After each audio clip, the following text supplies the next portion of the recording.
the negotiations now in the hands of the Senate. Will they have any more luck dealing with the fiscal cliff than the House did? Well, let's bring in a senator, Bernie Sanders, a member of the Budget and Joint Economic Committee. Sir, thank you for being here. These are your colleagues. What are you hearing? Are you hearing anything this morning that makes you want to use the word that Luke Russert was using, optimism? I think we have a reasonable chance to get a short-term fix through the Senate. The problem that Boehner will have in the House is that his caucus is dominated by right-wing extremists who are very hesitant, who do everything they can to prevent the wealthiest people in this country and the largest corporations from paying a nickel more in taxes. But I think if it goes to the House and if the Democrats remain strong and you get 20 or 30 Republicans, you probably can prevent the tax hike for 98% of the American people, and the other dealing with the crisis of 2 million American workers losing their unemployment benefits and other short-term issues. So I am cautiously optimistic we can get something through the Senate.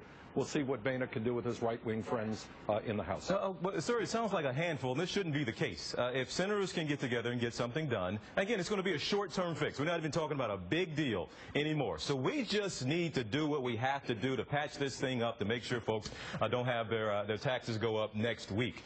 But you sounds like you're putting this in the hands of a handful. So you say it's Boehner's problem, but isn't this all of our problem? This is the Senate's problem, it's the House's problem, it's Congress's problem. Not quite so simple as that. I mean, I think what the bottom line here is, I think most Americans know, the House is dominated by right-wing extremists, and that's Boehner's challenge. These are folks who want to protect, despite a $16 trillion national debt, they want to make sure that the wealthiest people in this country don't pay a nickel more in taxes. And at the same time, they want to make massive cuts in Social Security, Medicare, and Medicaid. That is the reality.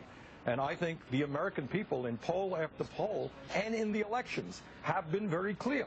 Recent Washington Post poll, 72% of the American people say that people making more than $250,000 a year should be paying more in taxes. People do not want to see Social Security and Medicare cut.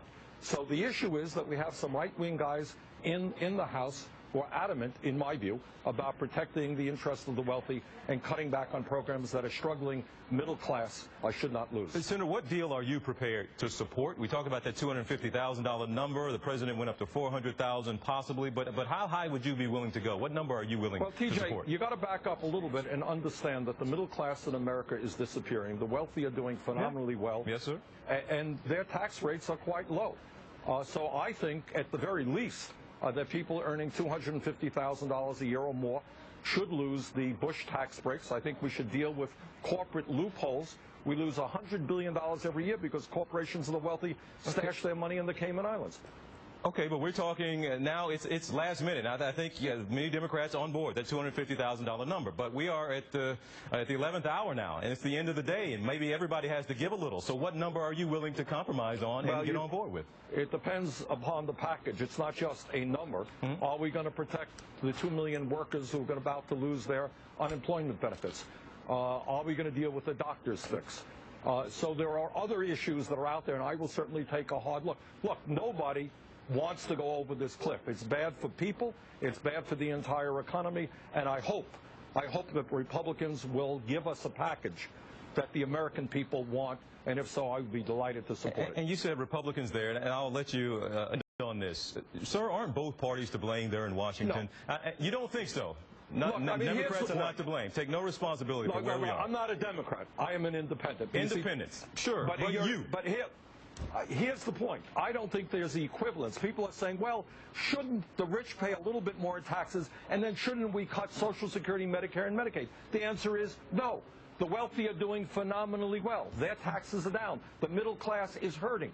We have the most unequal distribution of wealth and income. It should not be a balance on the middle class and the rich. The wealthy and large corporations are going to have to help us in a significant way deal with deficit reduction.